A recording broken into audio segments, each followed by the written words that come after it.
Hello movie lovers, welcome to Ram Kondavalli reviews. Kunchacko Boban, Jyothirmayi ప్రధాన పాత్రల్లో, Fahadh Faasil police ఆఫీసర్గా ఒరిజినల్గా అక్టోబర్లో మలయాళంలో రిలీజ్ అయిన investigative thriller movie Bougainvillea. Amal Neerad డైరెక్షన్లో వచ్చిన ఈ మూవీ ప్రస్తుతం సోనీ లివ్లో తెలుగులో కూడా అందుబాటులో ఉంది. ఈ మూవీ ఎలా ఉందో ఈ రివ్యూలో చూద్దాం. కథేమిటంటే, డాక్టర్ రాయిస్ థామస్, రీతు భార్యాభర్తలు.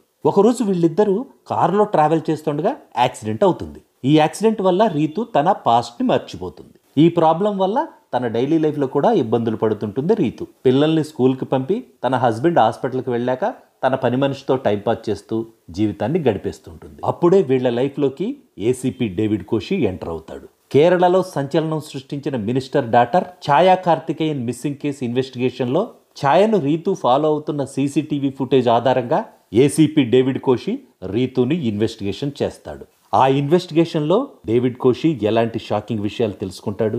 మిస్ అయింది ఓన్లీ ఛాయనేనా, లేక ఇంకెవరైనా మిస్ అయ్యారా? అసలు ఈ సంఘటనల వెనక ఎవరెవరున్నారు? ఈ ప్రశ్నలన్నిటికీ సమాధానమే మిగతా కథ. ఇనిషియల్గా స్టోరీ నెమ్మదిగా స్టార్ట్ అయినా కూడా ఆడియన్స్ మనసుల్లో కొన్ని క్వశ్చన్స్ క్రియేట్ చేసి సినిమా మీద ఇంట్రెస్ట్ క్రియేట్ చేయడంలో డైరెక్టర్ అమల్ నీరద్ సక్సెస్ అయ్యాడనే చెప్పాలి. ఫహద్ ఫాజిల్ ఎంట్రీతో స్పీడ్ అందుకున్న ఈ మూవీ మంచి ఇంటర్వెల్ బ్యాంక్తో సెకండ్ హాఫ్లో ఏం జరగబోతుందో అనే సస్పెన్స్ని క్రియేట్ చేసింది. కానీ సెకండ్ హాఫ్లో రిపీట్ అయినట్లు అనిపించే ఇన్వెస్టిగేషన్ సీన్స్ వల్ల మళ్ళీ సినిమా స్లో అయింది. ప్రీ క్లైమాక్స్లో మెయిన్ ట్విస్ట్ రివీల్ అయ్యాక క్లైమాక్స్లో వచ్చే ట్విస్ట్ని జనరల్ ఆడియన్స్ ఊహించడం కష్టమే. రీతుగా చేసిన జ్యోతిర్మయి తన క్యారెక్టర్లో ఉన్న డిఫరెంట్ షేడ్స్లో అద్భుతంగా యాక్ట్ చేసింది. డాక్టర్ రాయిస్ థామస్గా కుంచకో బోబన్ కూడా చాలా బాగా యాక్ట్ చేశాడు. Sushin Shyam background score, Anand C Chandran cinematography superb. ACP David Koshy క్యారెక్టర్కి ఫహద్ ఫాజిల్ లాంటి వండర్ఫుల్ యాక్టర్ని సెలెక్ట్ చేసి చాలా తక్కువ స్క్రీన్ టైంనిచ్చి తప్పు చేశారనే చెప్పాలి.